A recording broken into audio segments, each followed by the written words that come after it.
Good morning. My name's, for folks I don't have the privilege of knowing personally, although I see many partners, leaders, supporters, innovators in the room, and I'm delighted you're here. My name's Jen Goldsack, and I'm the founder and CEO here at the Digital Medicine Society. Before I introduce the organization and our goals for today and why we've come together for Healthcare 2030, I do just want to take a moment to thank our sponsors. One of the most important values that we have at Dime is to make everything open access. We want to make things available. We want to make sure that when bold, pioneering leaders come to the table, they take time to invest in driving the field forward, that those outputs are available to everyone. And it's no different today. We wanted to make sure that anyone who wanted to be and was able could be in the room, and that anyone who wanted to and was able could be on the live stream. And so to everyone who's joining us virtually, good morning. I'm glad you could join us too. Also, I don't know where the video is, so I look that way. Maybe you're not there, but we'll figure it out. So first of all, thank you so much to our breakfast sponsors, our colleagues at Live Oak Bank, who really stand up for sort of pioneering early stage innovators in the field and make sure that they always have the support they need from trusted experts, and they always have access to the capital they need, even when things are hard. I also want to thank our colleagues at InterSystems. Our colleagues at InterSystems are relentlessly focused on making sure that data flows and is available to providers, to health systems, to public health experts, to researchers, and they do so in a way that's trusted and secure. They've also partnered with us over the years on some of our most challenging projects, in particular our work to establish virtual first care as part of the tapestry of the traditional healthcare ecosystem, making sure it's not siloed because the data doesn't flow. Also our colleagues at Intel, and one of the things that blows my mind with our partnership with our friends at Intel is while 80% of the healthcare solution stacks in the United States have something made from Intel in them, Intel asks us more frequently than any other partner, what do patients need? What do providers need as they think about building solutions that will work for everyone? Our colleagues at J&J, and Ashita, thank you. I see you here with your team and always so grateful for your partnership. You've been our sort of founding partners on initiatives like DataCC, the Digital Health Measurement Collaborative Community. You've worked with us on some of the toughest problems in cancer. You've worked with us on making sure that trials are inclusive and accessible, and that's a tenet that we hold as we digitize. Our colleagues at MindMed, who not only have the courage to develop new sorts of products for the patients with sort of brain health and psychiatric disorders who probably need our help more than anyone, but also leverage digital tools to make sure that they are being developed in a way that is least burdensome and most valuable. And last but not least, our colleagues at Otsuka, again, who develop molecules using digital techniques in a way that is powerful, patient-centric, and also have products like their new digital rejoin product, which is going to be able to reach patients where they are and do enormous good for individuals with mental health. And hopefully, in making those comments, you understand how here at Dime, we value our partners. We recognize that our strength comes from you. Our strength comes from your courage, your leadership, and your collaboration. And so again, for a couple of folks who just walked in and for folks joining still on the live stream, Jen Goldsack, the founder and CEO here at the Digital Medicine Society, and I really am incredibly grateful to welcome all of you here today. For folks who might not know too much about Dime, we are a 501c3 nonprofit. Our mission is to advance the safe, effective, and equitable use of digital technologies to redefine healthcare and improve lives.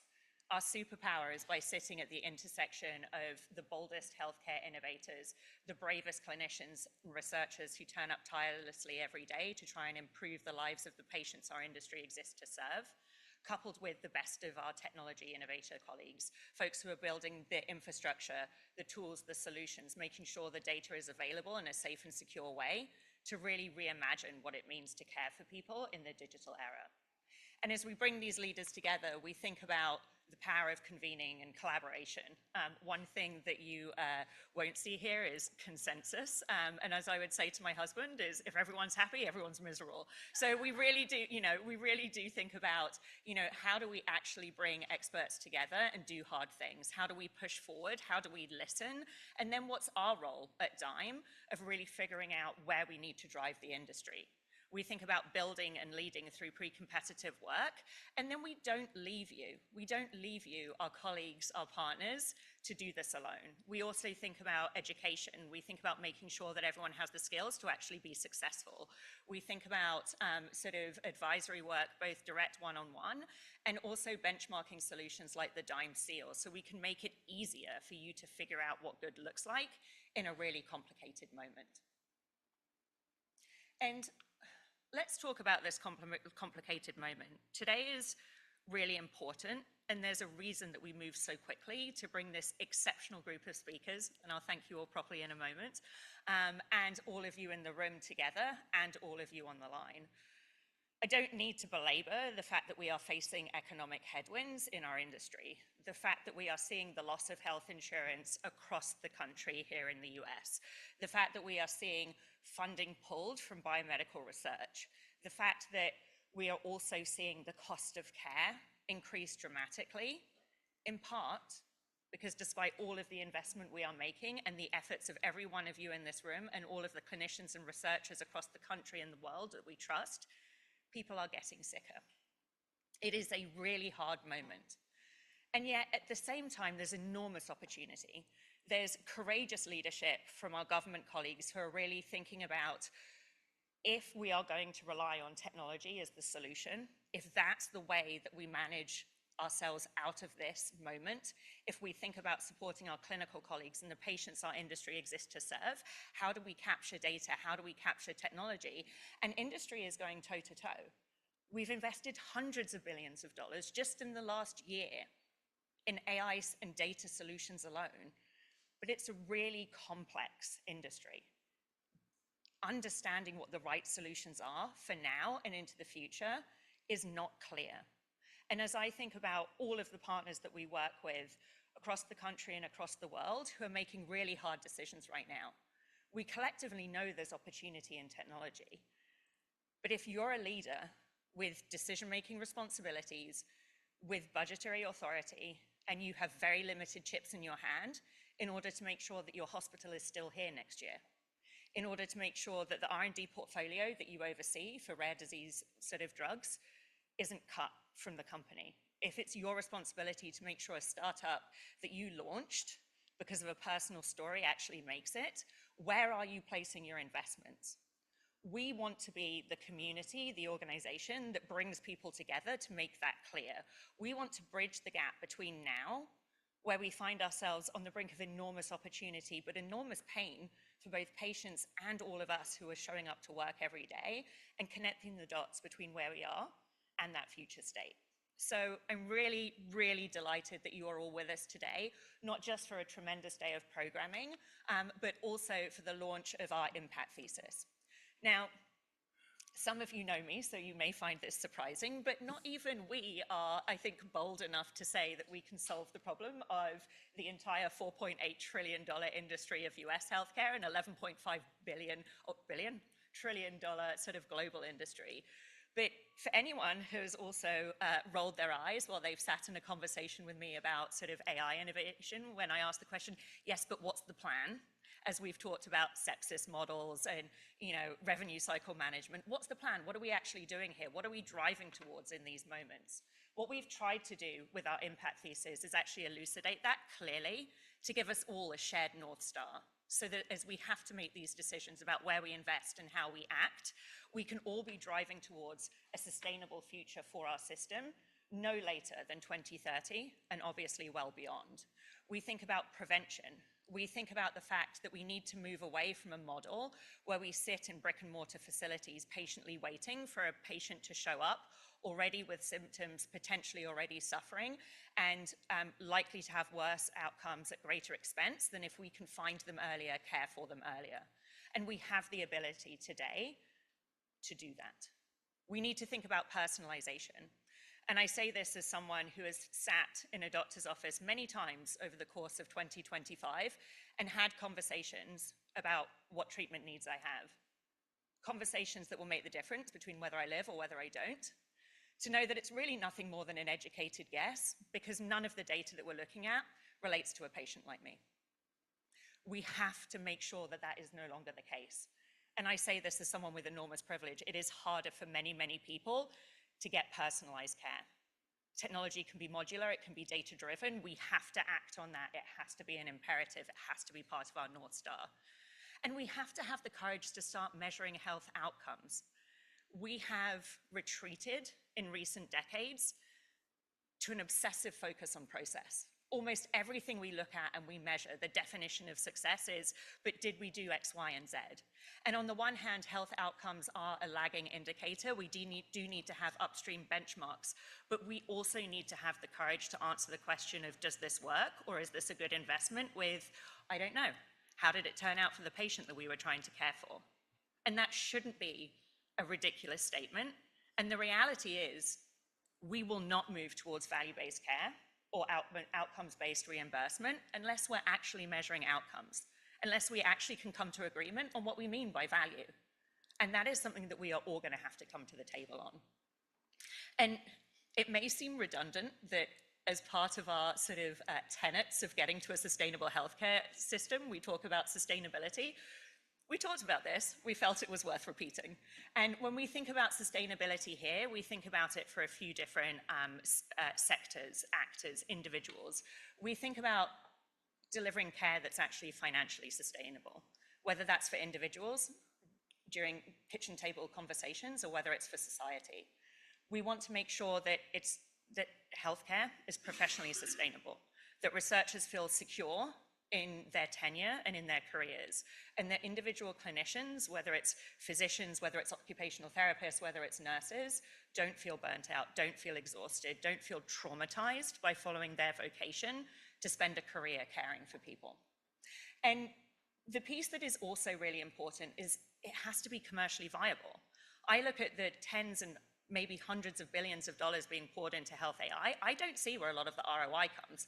We're not doing enough of a job to create an infrastructure where we can take these solutions to scale, where we would ever generate either the kind of return that the investors and that the innovators will need to see. And we're not thinking about a double bottom line and how does this actually return to the systems themselves that we're asking to invest in these solutions. We have to not be afraid of talking about commercial viability in the same breath of taking a very, very human-centered approach. And so this is our North Star for our community, for all of you in this room. This is what we believe we need to be relentlessly focused on. We can't just talk about the widget, the tool, the data set in front of us. We have to be driving towards this. Every decision has to map to these 4 tenets. And we believe that we have technical drivers that will allow us to get us there. We have data. Again, our government colleague, Steve, I'm so glad that you're here today, really recognizing that data has to be the currency for success for healthcare into the future. We don't live in an era anymore where data lives in a manila folder in a locked file cabinet where only very few people have the key, right? We can use and reuse data with the appropriate permissions from the patients that we're here to serve and who generated it. We're also generating enormous amounts of new data that is incredibly important and incredibly relevant that was going to supplement those in-clinic stock measures. We have to think about how we leverage all of this. And we exist in a moment where it's not just access to data that we are exposed to. We also have new compute power that even 10 years ago we couldn't have dreamt on. We have the ability to actually look at these high-resolution flows of data, to triangulate in near real time, to drive excellent, personalized decisions to help with prevention and to drive towards health outcomes. This is where we have to be. And then it's not just about having an opinion, even if it is a very data-driven, evidence-based opinion, we have to be able to act.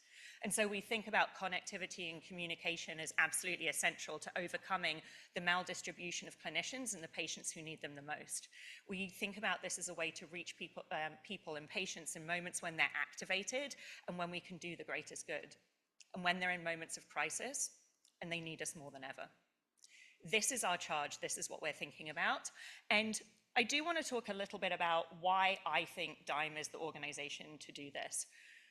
First of all, it's all of you here in the room with us who have been our partners over the 6 years that we've existed, those of you on the live stream, those of you who trust us to tell us this is our pain point, and then pull up your seat at the table to help us solve those problems and then go away and implement. We have an extraordinary community. We also have over 880 documented examples of how our work to date has truly transformed the field. We've built evidentiary frameworks that have been cited by regulatory colleagues in the US and in Europe. We've done work around new care models like virtual first. When we first started working in virtual first care, it was a care model that we thought was incredibly important, critical, if you will, but it was becoming overfit for direct to consumer because we couldn't figure out how to get the data right. We couldn't figure out how to drive reimbursement.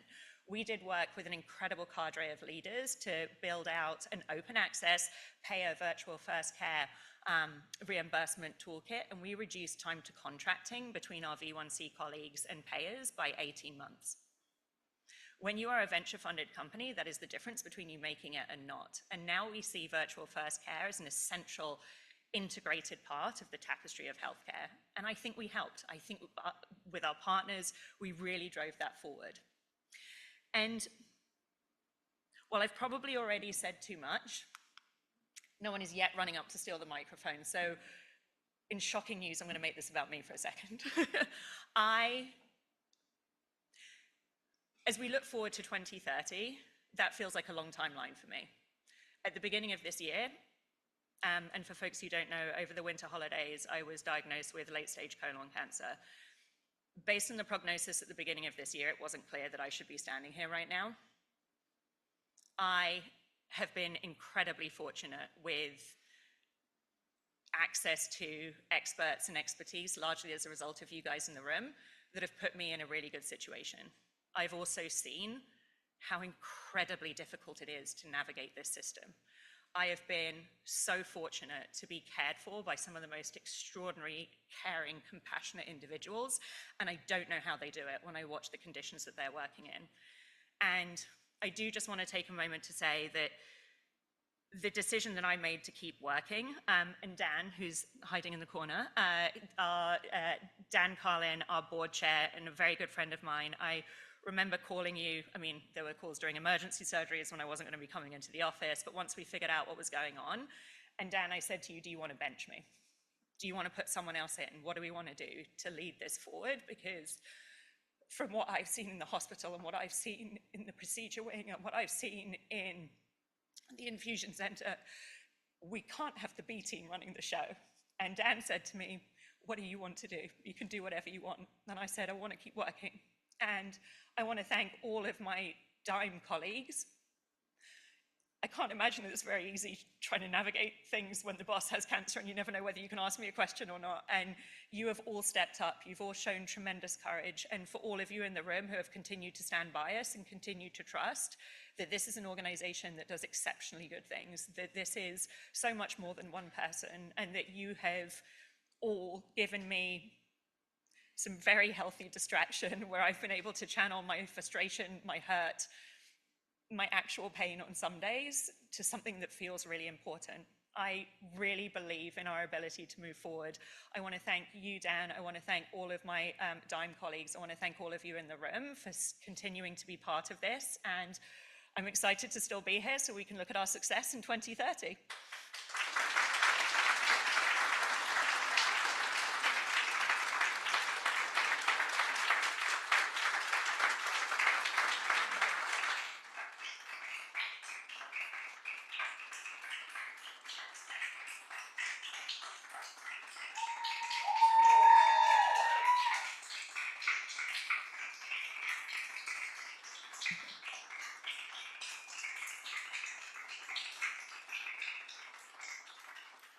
You're all really helping me ruin my reputation for being a tough old battle axe. Thank you, everyone. And with that, I'm really delighted to welcome my colleague, my very good friend, our patient in residence here at DIME, Grace Cordovano, who's going to be moderating a really important discussion between our colleagues, Dr. Carolyn Clancy, another good friend, and Steve Posnack, representing VA and ASTP ONC. You guys are leading tremendous work right now, and I look forward to listening and learning from you.